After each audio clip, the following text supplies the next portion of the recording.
Good afternoon, everyone.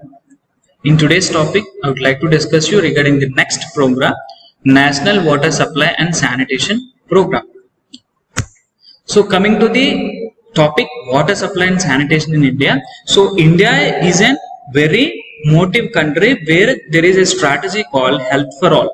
So, if you want to achieve this goal, Health for All, drinking water supply and sanitation facilities, these play a crucial and important role. They play a crucial and important role. That's what they have started a program such as water supply and sanitation in India. So according to WHO, poor sanitation and inadequate sewage disposal, it is the nation's biggest public health problem.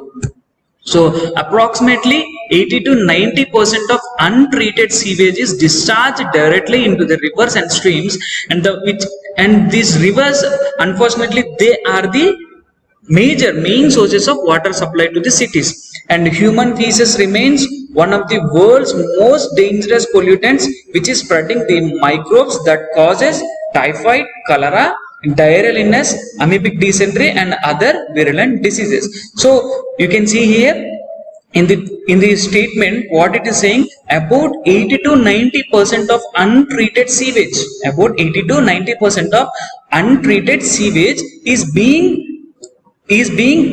mixed directly into the rivers, Unfortunately, these are the rivers which are supplying water supply to the major cities. So this untreated sewage from the factories and these villages, these are polluting the river, and ultimately the polluted water is being consumed by the most number of population in the country. And also the human feces remains. These are the main things, as we have studied. So what are the waterborne diseases? Means we know what are the diseases which can cause, such as intestinal diseases such as typhoid, cholera, and diarrheal diseases, amoebic dysentery. So all these diseases are mainly transferred from the human feces. Am I correct or not? So the people, through polluted water or through polluted objects or through any other means, the disease will use any kind of means to get transmitted from the one person to another person. So here the major problem is we are mainly polluting the water, the main sources of drinking waters, which are mainly present in the rivers. So this was having a great impact on the public health, which is mainly leading to the number of virulent diseases.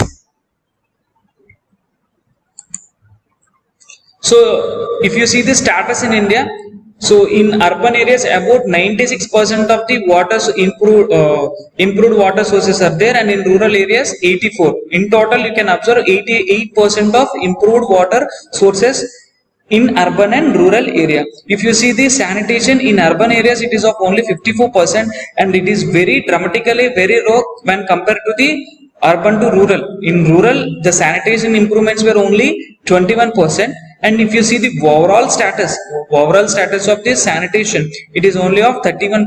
So that is the living conditions which we are facing in our country India.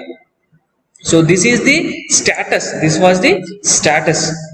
So there is much need for the improvement of water sources as well as the sanitation sources. So first one is service quality. So water supply continuity. So according to the Indian norms, these are assessed to improve the water supply exist if at least 40 liter per capita per day of safe drinking water are provided within a distance of 1.6 kilometer or 100 meter of elevation difference, and it to be relaxed as per field conditions, and they should be kept at least one pump for 250 persons. So for every 1.6 kilometers, there should be at least 40 liter per capita per day safe drinking water they should provide, or for at least 100 meter of elevation difference. And for every 250 persons, there should be at least one pump for supplying the water, drinking water supply. And coming to the sanitation, in 2010, the United Nations estimated, based on Indian statistics, that 626 million people practice open defecation. So you know, this open defecation is a major problem, major problem in India. So most of the people who are living in the rural areas, they are habituated for this open defecation. So whenever this open defecation is occurring in the rural areas, these feces are directly contaminating the rivers. These feces are contaminating the rivers, and these rivers are being there as a major water supply sources for the cities. So ultimately the diseases which these people are having, means the diseases which these people are getting exposed, are ultimately coming and falling on the cities also. So in the year June 2012, the Minister of Rural Development Jairam Ramesh stated that India's world largest open air toilet. So it is very sad that the Rural Development Minister, Mr. Jairam Ramesh, he declared that India has an world largest open air toilet. So of total of 2.5 billion people in the world, they defecate openly, and you see in the world totally 2.5 billion people are living in the world that defecate openly.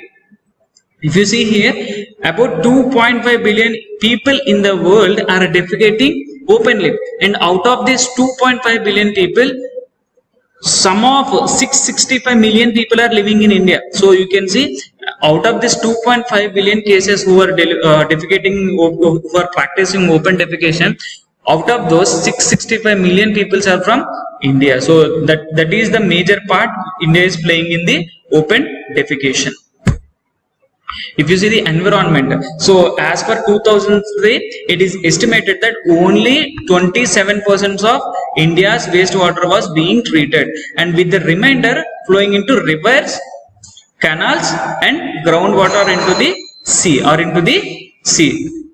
So in the year 2003, there was an estimation which had went in. There was an estimation which had went in, and about 27% of the India's water, only 27% of the India's wastewater, it is being treated, and the remaining water without being treated, it is directly being left into the rivers, canals, and groundwater into the sea, which is ultimately producing the total water supply. It is ultimately producing disturbing the total water supply. So this is regarding the environment. So you can see here in the river Ganga. So this is one of the major water sources in our country. So due to some religious practices, so you can see here how the waste is being directly left into the water. So they treat the rivers as a holy place where they are throwing all these materials. So all these things will cause what it will cause? They will cause lot of diseases, and they will cause lot of pollution to the water. They will cause lot of pollution to the water. You can see in the right picture here, the person is directly drinking water from the river which is being polluted by this large number of people, and we don't know how many people are practicing a healthy practice there. So ultimately the diseases are being transmitted from one person to another person in this way. So this is one example. As I said in the earlier slide, only 27% of the water is being treated, and the remaining water is directly left into rivers, canals, and groundwater into the sea, which is polluting the entire water supply in the country. So what is the health impact here? So the lack of adequate sanitation and safe water, it plays a significant role, and it will cause negative health impacts. So what are the diseases you can observe? Diarrhea you can observe, chronic diseases you can observe, respiratory problems you can observe, skin disorders you can observe, allergies you can observe, even headaches and eye infections also you can see. So this is the impact. So all the intestinal infections such as cholera, diarrhea, so acute diarrheal infections, so all these, typhoid fever, so all these are waterborne infections. These are spread from one person to another person through water means. So if you are polluting the water, ultimately they are causing a health impact which is very negative in state. So all these diseases are being occurred to the healthy individuals. So what is the responsibility for water supply and sanitation? Means water supply and sanitation is a state responsibility under the Indian Constitution. Means whatever the state is involved, the state is responsible for safe water supply and sanitation.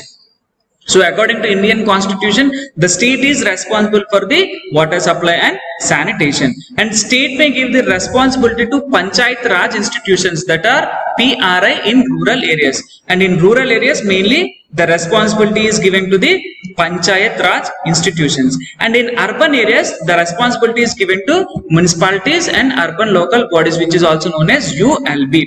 So what is the responsibility here? In India, mainly the water supply sanitation is mainly based on the state government. What is state government do? In rural areas, the state government is giving power to the Panchayat Raj system, where the Panchayat people are responsible for supplying the water supply. If you come to the urban areas, in urban areas municipalities and urban local bodies play a major role in supplying the water supply. So what is the policy and regulation? Means the responsibility of water supply and sanitation at central and state level is shared by various ministers, and at central level there are 3 ministers who have the responsibility. So what is the policy and regulation here?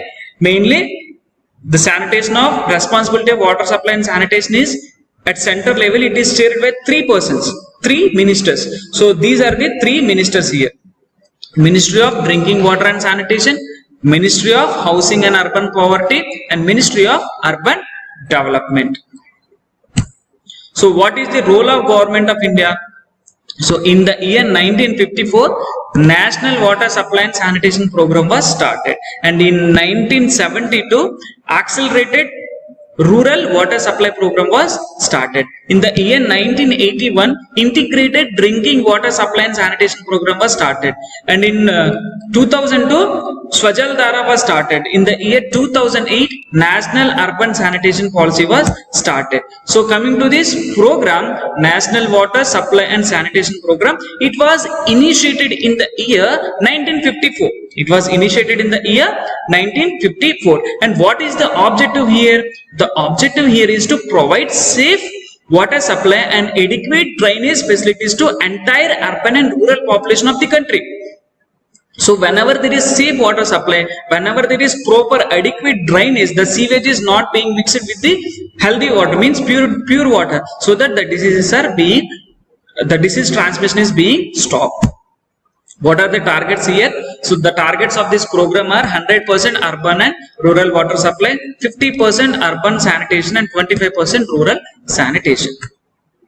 So coming to the next program, Accelerated Rural Water Supply Program. So it was launched in the year 1972.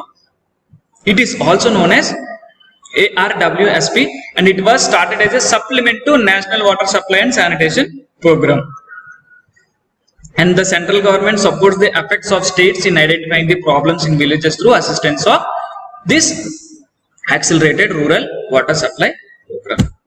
So a problem village has been defined as one where no source of water is available within the distance of 1.6 to 15 meters deep, 1.6 kilometers or 15 meters deep. So, or where the source has excess salinity, iron or fluorides or other toxic elements, or where water is exposed to risk of cholera. So how they will define a problem village? Means where there is no safe drinking water is available, and the distance of 1.6 or 15 meters deep. If they are digging for 15 meters deep also, they are not getting the water, and they have to go for safe water for at least 1.6 kilometers. They will consider it as a problem village. And where the water is having iron and fluorides and other toxic elements which were mixed in it, and where there is risk for cholera.